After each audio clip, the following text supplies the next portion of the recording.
Break के बाद आप सभी का बहुत स्वागत है। वक्त हो चला है टॉप एजेंडे का और टॉप एजेंडे में हम सबसे पहले बात करेंगे लखनऊ की। लखनऊ से सूत्रों के हवाले से इस वक्त की बड़ी खबर सामने आ रही है। विधानसभा उपचुनाव में कांग्रेस और सपा में बात नहीं बन रही है। यूपी में साझेदारी को लेकर दोनों पार्टियों में संकट गहरा गया है। एमपी के बाद हरियाणा में सीटें नहीं मिलने पर यूपी में साझेदारी पर संकट गहराता हुआ नजर आ रहा है। हरियाणा चुनाव में सपा ने मांगी थी 2 सीटें। सपा के रणनीतिकार गठबंधन के हित में नहीं, हमारे सूत्र ऐसे बता रहे हैं। कांग्रेस ने सपा से मांगी है 5 सीटें। सूत्रों के हवाले से ये खबर है। कांग्रेस की यूपी में मौजूदगी पर अब सवाल भी उठने लगे हैं। विधानसभा चुनाव में कांग्रेस का प्रदर्शन खराब रहा। उपचुनाव में सपा और कांग्रेस के अलग अलग चुनाव लड़ने की अब चर्चाएं तेज हो चुकी है। तो ये बड़ी जानकारी आपको दे दें, कांग्रेस की यूपी में मौजूदगी पर भी अब सवाल उठ रहे हैं और इसी के साथ ही विधानसभा चुनाव में कांग्रेस का प्रदर्शन खराब रहा।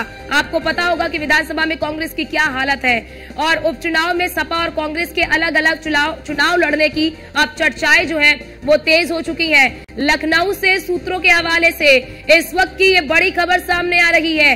ये माना जा रहा है हो सकता है कि उपचुनाव में कांग्रेस और सपा अलग अलग लड़े, क्योंकि विधानसभा उपचुनाव में कांग्रेस जो है और जो सपा है सीटों को लेकर उनकी बात जो है वो नहीं बन रही है। और हमारे साथ हमारे संवाददाता अश्विनी जुड़ चुके हैं। अश्विनी, आखिरकार पेच फंस कहां पे रहा है? बिल्कुल, उत्तर प्रदेश में 10 विधानसभा सीटों के लिए उपचुनाव होना है। उपचुनाव को लेकर के कहीं ना कहीं समाजवादी पार्टी और कांग्रेस जो है आपस में समझौता करने की कोशिश तो कर रही, लेकिन वो जमीन पर उतर नहीं पा रहा, क्योंकि जिस तरीके से अभी 2024 लोकसभा चुनाव में रिजल्ट्स आए, कांग्रेस के भी हौसला बढ़े हुए हैं। समाजवादी पार्टी खुद को भी उत्तर प्रदेश में ताकतवर समझने लगी है। तो ऐसे में कहीं ना कहीं दोनों ओर से बैकफुट पे आने के लिए कोई भी तैयार नहीं। सबसे पहले तो ये समझना होगा कि जब मध्य प्रदेश चुनाव था उस दौरान में समाजवादी पार्टी ने वहां पर सीटें मांगी थी, लेकिन कांग्रेस से बात नहीं बनी थी और कहीं ना कहीं समाजवादी पार्टी ने कई सीटों पर अपने प्रत्याशी उतारे थे, जिसका नुकसान भी कांग्रेस को उठाना पड़ा था। हरियाणा को लेकर के बात करें तो हरियाणा में चुनाव हो रहे हैं, तो ऐसे में कहीं ना कहीं वहां पर भी समाजवादी पार्टी चाह रही थी कि उसे उचित सम्मान मिल जाए। लेकिन फिर एक एक ट्वीट आया था अखिलेश यादव का, जिसमें उन्होंने कहा था कि सीट से ज्यादा जो है जीत जरूरी है और कहीं ना कहीं हर हाल में वो भारतीय जनता पार्टी को हराने के लिए तैयार है। तो इसका मतलब मायने ये निकाले जा रहे थे कि समाजवादी पार्टी जो है कहीं ना कहीं उसकी बात जो है कांग्रेस से हरियाणा को लेकर के हो चुकी है। संभावनाएं उत्तर प्रदेश पर सारी टिकी हुई है कि उत्तर प्रदेश में उपचुनाव में क्या होगा, क्योंकि कांग्रेस चाह रही है कम से कम उसके 2 से 3 विधायक और पहुंचे, तो ऐसे में वो 5 सीटों की मांग कर रही है। लेकिन समाजवादी पार्टी इस पर तैयार नहीं, क्योंकि जो 10 सीटें हैं उपचुनाव के लिए उसमें से 5 सीटें पहले समाजवादी पार्टी के पास थी। तो कहीं ना कहीं समाजवादी पार्टी चाह रही कि वो 5 तो जीते ही जीते, इसके अलावा बाकी जो बची हुई 5 हैं उनमें से भी कम से कम 3 सीटें और वो लड़े और उसमें भी जीते। कांग्रेस को 2 सीटों लगभग को देने पर लगभग माना जा रहा है कि अंदर खाने में राजी हो रही है भारतीय जनता पार्टी, माफ कीजिएगा समाजवादी पार्टी। लेकिन कांग्रेस जो है वो नहीं चाह रही कि 2 सीटों चुराए, वो कम से कम 5 सीटों को लेकर के अड़ी हुई है और कहीं ना कहीं पेच यहीं पर फंसा हुआ है। हालांकि अभी भी संभावनाएं हैं, खत्म चीजें नहीं हुई हैं। शीर्ष नेतृत्व लगातार संपर्क में है, लेकिन उसका असर कितना होता है, जो अंतिम समझौता होता है वो क्या होता है, ये बहुत मायने रखता है।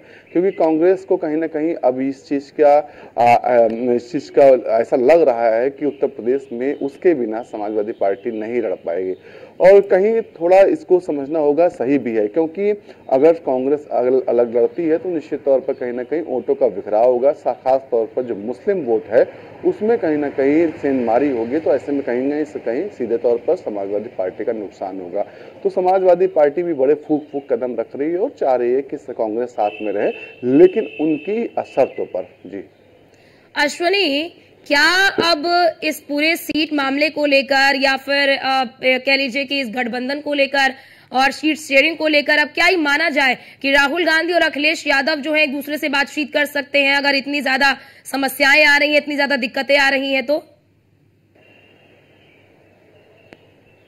बिल्कुल संभावनाएं सारी हैं। जरूरत पड़ेगी तो क्यों नहीं, शीर्ष नेतृत्व तो कई बार देखा जाता है बड़े नेता होता है आपस में बात करते हैं, चर्चा करते हैं और उसका जो है अंतिम जो विकल्प होता है उस पर भी बात करते हैं। तो निश्चित तौर पर कहीं ना कहीं ये माना जा सकता है कि एक बार फिर दोनों बड़े नेता हैं वो बात कर सकते हैं। उत्तर प्रदेश में होने वाले उपचुनाव को लेकर के सीट शेयरिंग का जो पेच फंसा हुआ उस पर कहीं ना कहीं अंतिम मोहर लगा सकते हैं अपने। जी ठीक है, बहुत शुक्रिया आपका हमारे साथ जुड़ने के लिए और ये महत्वपूर्ण जानकारी हमारे दर्शकों तक साझा करने के लिए कि आखिरकार उत्तर प्रदेश में होने वाले विधानसभा के उपचुनाव में कांग्रेस और सपा के बीच में सीटों का पेच जो है वो फंसा हुआ फिलहाल नजर आ रहा है।